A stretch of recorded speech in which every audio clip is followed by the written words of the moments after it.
Como avaliar a estratégia de médias e grandes empresas brasileiras? Estratégia é analisar onde estamos hoje, onde queremos chegar e desenhar o plano de ação para chegarmos. No Brasil, as pequenas empresas fazem isso de forma intuitiva. As médias empresas, muitas vezes, têm que fazer uma transição de uma estratégia mais intuitiva para uma mais profissional. As grandes empresas no Brasil já desenham sua estratégia de forma mais profissional, só que normalmente focam muito no mercado interno. Tanto que países pequenos como Suíça, Finlândia, Holanda, têm muitas empresas globais, Nestlé, Nokia, Shell, Unilever, Novartis, grandes marcas, e o Brasil tem muito poucas empresas que foram além de serem grandes, como, por exemplo, a Embraco e a Gerdau. Então, devido ao tamanho do mercado brasileiro, 200 milhões de habitantes, mesmo grandes empresas como Votorantim, Bradesco, Natura, acabam sendo empresas locais, principalmente, focando principalmente o mercado interno, e não fazem o passo adiante, que é se tornar uma empresa global.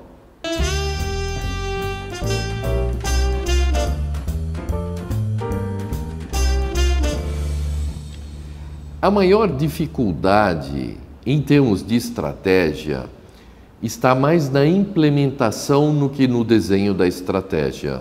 Nós falamos brincando que a estratégia a gente faz durante o jantar, depois da sobremesa e antes do cafezinho. Se você fizer uma boa análise, você consegue desenhar uma estratégia. A maior dificuldade se encontra no momento de conseguir implementar a estratégia, de alinhar. Mesmo altos executivos nas empresas têm dificuldade em entender a estratégia. E a grande maioria da equipe, das pessoas de uma empresa, não sabe identificar qual é a estratégia. Uma empresa é um grande petroleiro. Você vira o leme para a direita e ela lentamente vai indo para a direita. Então, o maior desafio é você conseguir comunicar claramente a tua estratégia e de forma repetida. O segundo ponto é você ter pessoas com as competências que você precisa para o futuro e comunicar e adicionalmente incluir controles modernos da sua estratégia.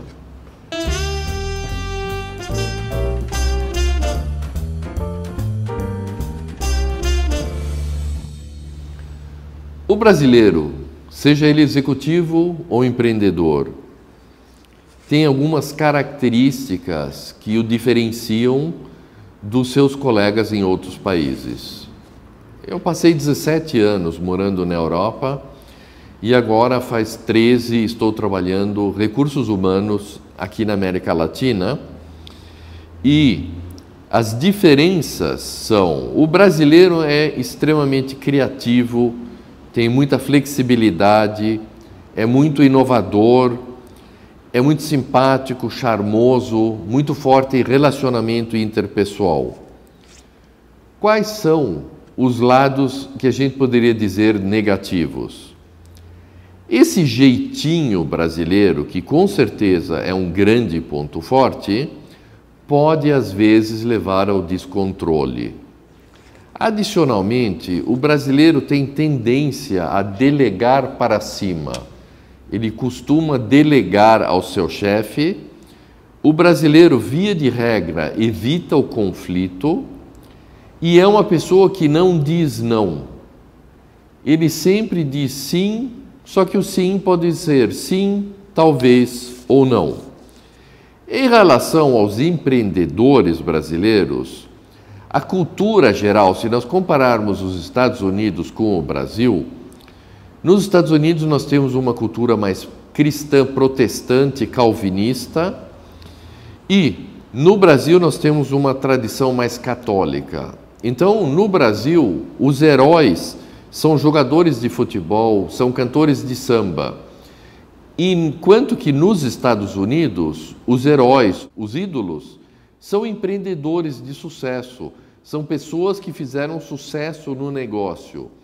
Nos Estados Unidos, você fala abertamente do negócio, dos lucros, do dinheiro que você ganha, sendo que para o brasileiro isso ainda é um tema um pouco tabu de falar sobre economia.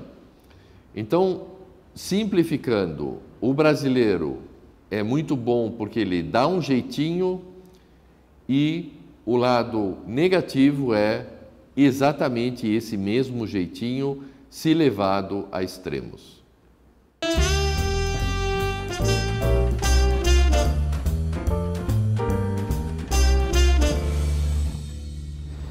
As pequenas empresas e a estratégia.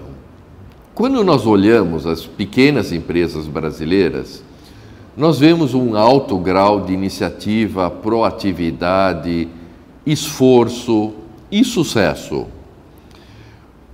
Normalmente, os empreendedores brasileiros são muito intuitivos e pouco estruturados.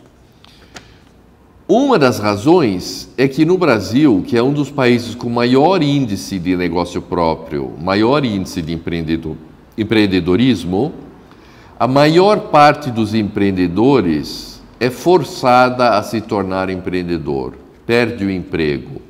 No Brasil ainda existe, em grande parte da população, o sonho de ser funcionário público e as pessoas se tornam empreendedoras por falta de opção. Existem dois approaches. O primeiro, eu foco no meu produto, eu desenvolvo uma ideia genial e tento levar ao mercado. O segundo, eu analiso o mercado, vejo uma oportunidade e desenvolvo uma solução para essa necessidade. A probabilidade de sobreviver é 10 vezes mais alta quando eu foco nas necessidades do mercado e não no meu produto.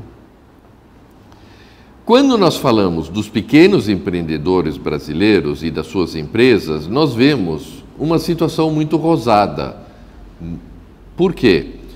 Porque nós esquecemos de focar nas empresas que foram iniciadas e não sobreviveram.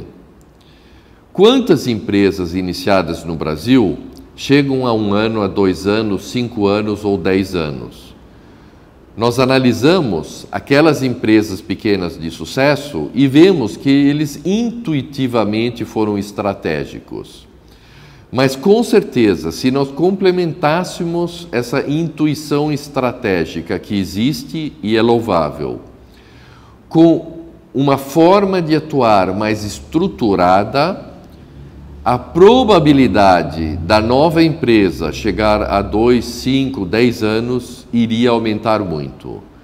O ideal seria uma mescla, uma mistura entre a intuição e uma estratégia estruturada, e aí o pequeno empresário brasileiro ainda tem que se desenvolver e muito.